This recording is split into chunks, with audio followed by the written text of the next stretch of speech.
I want you to try something for a second. Just a quick thought experiment for your next social interaction. Oh, I like thought experiments. Right. So the next time you are having a conversation with a friend, maybe over coffee, and they tell you something completely absurd. Like, they claim they just won the lottery? Exactly. Or, they got a job as an astronaut or something wild. And you look at them across the table and say, "Are you pulling my leg?" It's such a common phrase. It really is. But I want you to stop and actually visualize the words coming out of your mouth. Picture the literal image you were invoking right there. Oh, wow. Yeah, that's a strange image. Right. You were standing there having a totally normal chat, and someone has physically dropped to the floor, reached down, grabbed your ankle, and is forcefully yanking your limb. It's a completely bizarre, surreal, almost aggressive physical image. Yes. And yet, you toss it out in casual conversation without even blinking. Well, we completely bypass the physical imagery, right? The phrase has just been worn down by time and repetition until it's entirely divorced from its literal meaning. Yeah, it's just idiom autopilot. Exactly. It functions as a perfectly smooth, frictionless idiom. When we hear it, our brains don't register a physical assault on our lower body. No, of course not. We just process the decoded message, which is, you are making up a wild story and you're teasing me. Which is exactly our mission for today's deep dive. We are exploring the surprisingly convoluted, occasionally gruesome, and deeply ironic history behind why we use this exact phrase when someone is messing with us. It really is a fascinating journey. Because using language is really a lot like moving into a fully furnished historic house. You walk in, the velvet couch is already there, the antique dining table is set up. And you don't really question it. Right. You sit on that furniture every single day, you watch TV on it, you eat off it, but you rarely pause to ask, wait, who actually built this couch? What century is this from? Did something terrible happen on this rug before I got here? Exactly. We do the exact same thing with the vocabulary we inherit. We use these idioms daily without knowing the architects behind them. That furnished house metaphor really highlights the challenge we face with etymology, We inherit this linguistic furniture, but the receipts are completely missing. Yeah, the paper trail is gone. And in the case of pulling your leg, we are dealing with a particularly elusive antique. How so? Well, the phrase itself is all about joking around and not taking things seriously, right? Yet tracking down its actual origin is a deeply serious and, frankly, incredibly frustrating challenge for lexicographers. It just resists documentation at almost every turn. Okay, let's unpack this. If we want to find out who built this particular linguistic couch, we have to start with the paper trail. Right, the written evidence. We have to look for the very first time someone bothered to write the phrase down in published text. But before we get into the wild urban legends or the dark London myths, we have to examine the official written record. The stuff that was in the history books? Exactly. The documentation that sat in history books for decades. Because that official record turns out to be an incredible, massive prank all on its own. Oh, it's wild. It's a layer of deception baked right into the foundation of the timeline. So what was this original source? So for a very long time, the earliest recorded use of pulling your leg in print supposedly dated back to the year 1821. Okay, early 19th century. Yeah, and it was found in a primary source document, specifically the diary of a man named James Gallatine. And who was he? James was the secretary to Альберта Галлатина, who was a highly prominent American politician. We're talking about a man who was a senator for Pennsylvania and served as the secretary of the Treasury under Presidents Thomas Jefferson and James Madison. Oh, wow. So from 1801 all the way to 1814. Exactly. So we aren't talking about a casual journal scribbled by a random person. This is a politically adjacent, historically significant document. Very significant. The kind of diary historians use to reconstruct the daily lives, the political maneuverings, and, the vocabulary of early 19th century America. It is precisely the kind of source material that dictionary editors treat as absolute gospel. Right. They wouldn't even question it. No, they didn't. This diary sat unpublished for decades until it was finally released in 1914 under this incredibly grand authoritative title. Let me guess, it was super long. Oh, yeah. The Diary of James Gallatine, secretary to Альберта Галлатина, a great peacemaker, 1813 to 1827. That is quite the mouthful. It really had the absolute veneer of academic authority. And there it was, ostensibly written in 1821, the phrase, pulling your legs, sitting right on the page. So for a long time, linguists just considered it case closed. Totally case closed. But the historical record completely shatters here. That diary, the one published in 1914 with all that pomp and circumstance, containing an entry supposedly from 1821, is now widely viewed by experts as a complete fake. A total forgery. So who faked it? Well, the current historical consensus points the finger at Альберта Галлатин's grandson. The grandson. Yeah, the grandson seemingly didn't just tweak a few dates or edit for clarity. He is thought to have simply invented a whole host of facts and conversations completely out of thin air. But why? Just to sell books? Most likely, yeah. The motivation was probably to make the diary more saleable, to punch up the narrative, or, perhaps to artificially elevate his family's legacy by surrounding his grandfather with wittier, more colorful historical anecdotes. So he simply fabricated the entry. He just made it up. The meta-irony of this is just staggering to me. The grandson is operating exactly like an early 20th century internet troll decades before the internet existed. Oh, he absolutely is. Think about the layers here. We are actively searching for the origin of an idiom that literally means making up a wild story to trick someone.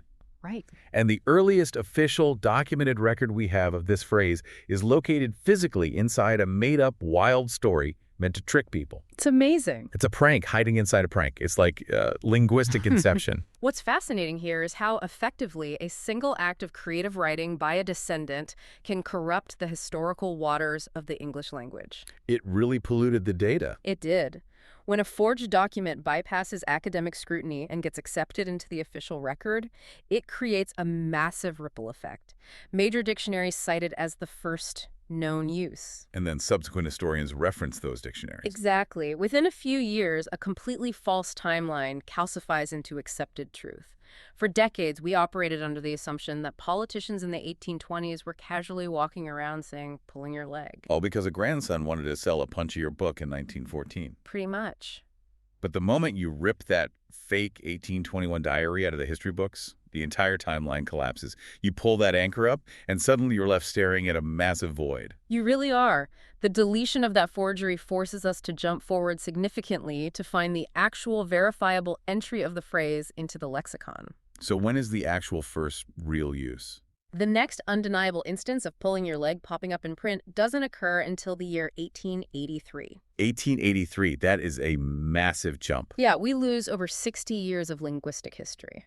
And I'm guessing it doesn't show up in a fancy political memoir this time, does it? No, definitely not. It shows up in an Ohio newspaper called the Newark Daily Advocate. Just a regular daily publication catering to the local populace in the 1880s. Exactly. And this specific data point forces us to recalibrate our entire understanding of the phrase. How so?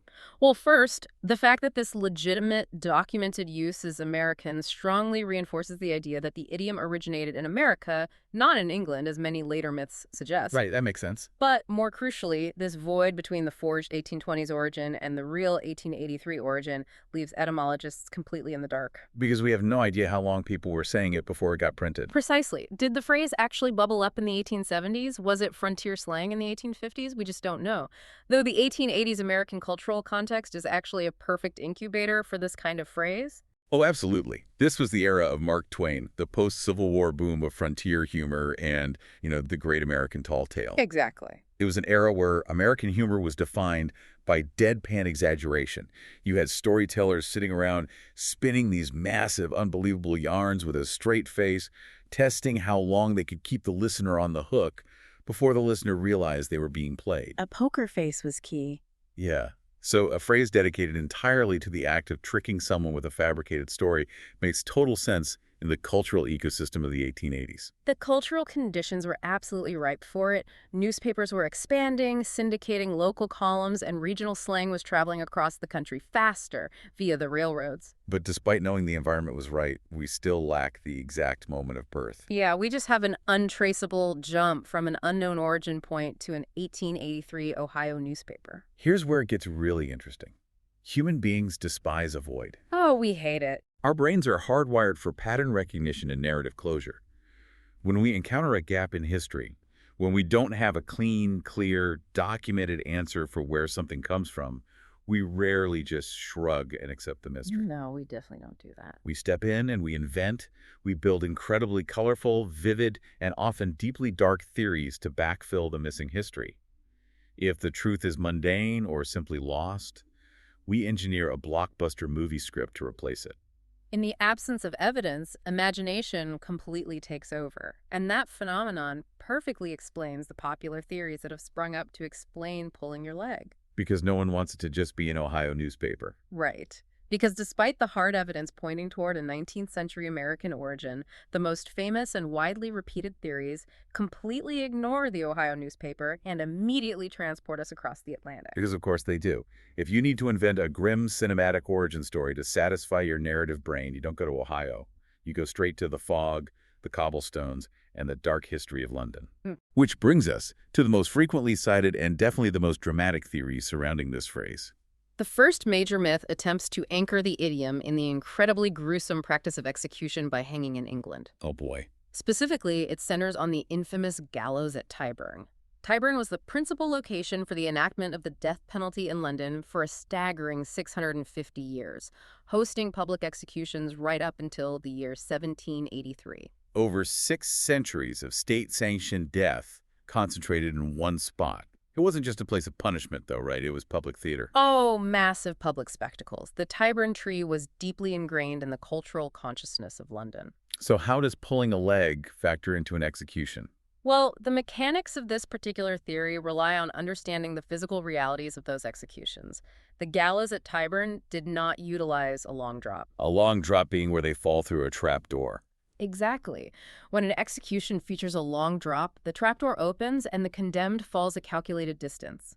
The sheer kinetic force of the sudden stop at the end of the rope instantly breaks the cervical vertebrae. Right, causing immediate unconsciousness and a rapid death. Yes. It was an engineering adjustment designed to make executions somewhat more humane. Tyburn, however, operated on a short drop. Okay, so if there's no long drop to snap the neck, the cart simply pulls away and the person is left suspended. Right. They don't die instantly. That's horrifying. They slowly, agonizingly suffocate at the end of the rope. It's a prolonged, horrific process playing out in front of a massive crowd. And that slow strangulation is the crux of the theory. The myth suggests that to spare the condemned from 20 or 30 minutes of sheer agony, friends, family members, or even hired individuals would intervene. By doing what? They would emerge from the crowd, walk up to the swinging body, and grab hold of the unfortunate criminal's legs. They would literally pull the legs downward, using their own body weight to force the neck to snap or to rapidly hasten the suffocation. Basically putting the person out of their misery. Exactly. Okay, I mean, I fully understand why this theory goes viral. It has that macabre, historical, true crime aesthetic that people absolutely devour on the internet. Oh, it paints a vivid, terrifying picture. But we have to push back on this purely from a psychological standpoint. The emotional leap required here is fundamentally broken. It's a massive leap. Think about the trauma of what you just described. You are watching a family member slowly suffocate to death, and you have to physically hang from their legs to perform a grim, public mercy killing. Yeah, it's unbelievably grim. How does an act that traumatic eventually evolve into a phrase used to denote lighthearted teasing at a pub? The cognitive dissonance is incredibly loud. You are pointing out that trauma does not easily transition into casual banter. Right. You don't use the horrors of a medieval execution for a lighthearted pun about a knock-knock joke. If your friend tells you a fib about winning a contest, you say, "Are you pulling my leg?"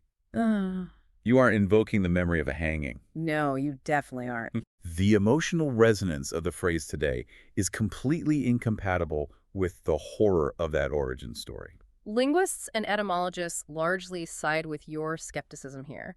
It is a theory that survives solely because it is shocking and visually arresting, not because it makes any chronological or linguistic sense. It makes sense why experts dismiss it. Which is exactly why a second London-based theory emerged.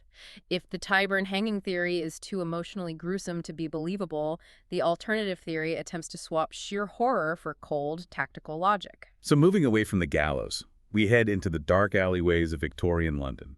We move from executioners to street thieves. Yes. This theory posits that the phrase originated with the specific tactics of Victorian muggers. Okay, I'm listening. The idea is that these thieves utilized a highly effective method for ambushing pedestrians. They would use a wire, a cane, or simply their hands to physically catch and pull at a person's leg, abruptly tripping them over on the cobblestones. They're essentially sweeping the leg. They're taking you to the ground before you even know you're being robbed. And the tactical advantage of this maneuver is profound. A pedestrian suddenly thrown to the floor is disoriented, potentially injured, and at a massive physical disadvantage. The thief, or a gang of thieves, now has total control of the situation. Exactly. They can easily strip the victim of their pocket watch, their wallet, and their valuables.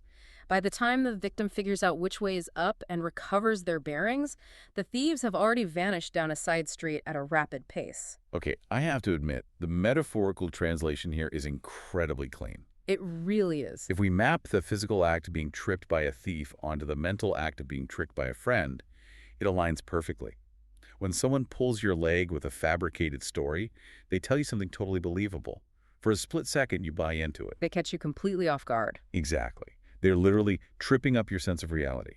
You're walking along, thinking the conversation is normal, and suddenly, metaphorically speaking, you are flat on your back, completely disoriented, while they laugh at your gullibility. Unbalancing someone physically translates beautifully to unbalancing their perception of the truth. It's a great metaphor. It is an elegant metaphor. The logic feels deeply satisfying to our modern sensibilities. But as historians, we have to look past the elegance of a metaphor and search for the documentary evidence. And let me guess, the evidence isn't there. When we search the archives for Victorian thieves calling this tactic pulling a leg, we hit a brick wall. There is absolutely zero hard evidence connecting this phrase to London's criminal underworld. Wait, you mean out of all the extensive documentation of Victorian crime, there isn't a single mention? Not one. And we have vast resources detailing the era. We have exhaustive police blotters from Scotland Yard. We have dense, detailed Victorian court transcripts from the Old Bailey. And what about slang dictionaries? Did they record criminal slang back then? They did. We even have comprehensive slang dictionaries compiled by observers of the era, detailing the highly specific vernacular of thieves and pickpockets. But nothing about pulling legs. None of them record criminals using pulling a leg to describe a tripping tactic. Nor do they document the phrase evolving from street violence into a joke. The entire theory is entirely speculative.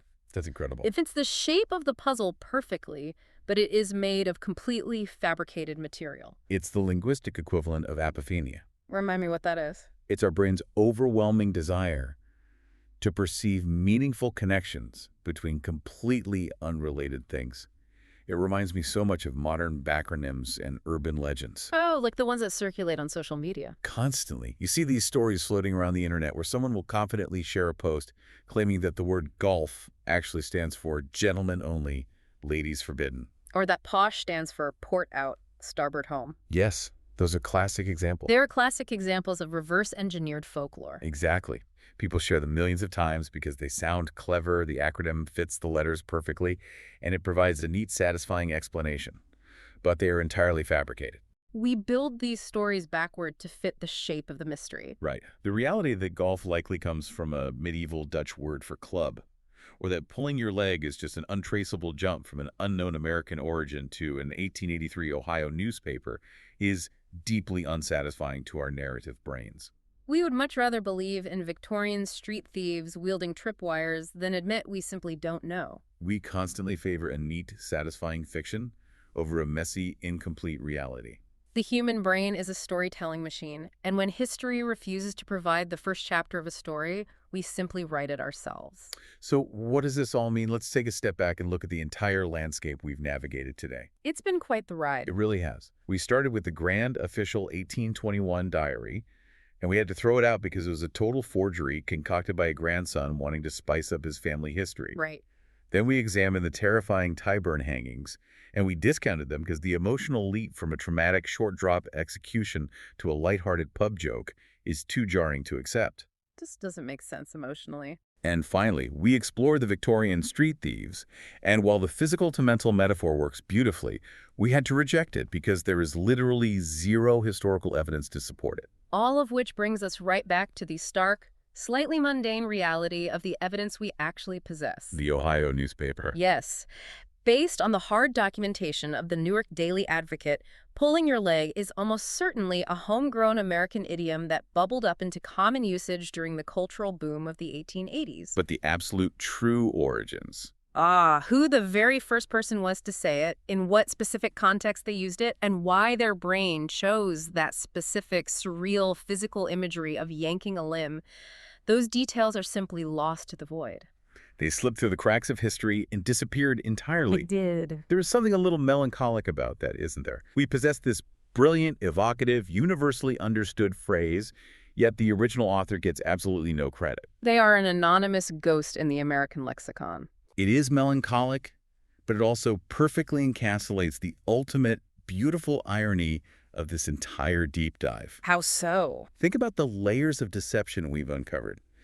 We set out today to find the absolute truth behind a phrase that literally means to trick someone with a fabricated story. Right. That was the whole mission. And what did our search yield? A deliberately forged political diary, a fabricated gruesome execution myth, a completely reverse-engineered street thief legend. It's almost funny when you list it out like that. Every single popular, widely accepted theory we have about pulling your leg is essentially history pulling our leg. The historical record itself is playing an elaborate practical joke on anyone who tries to study it. History is literally pulling our leg about the phrase pulling your leg. That is the perfect distillation of the journey. And it leaves me with a final lingering thought for you to mull over as you go about your day. Oh, let's hear it. Think about the everyday language you use.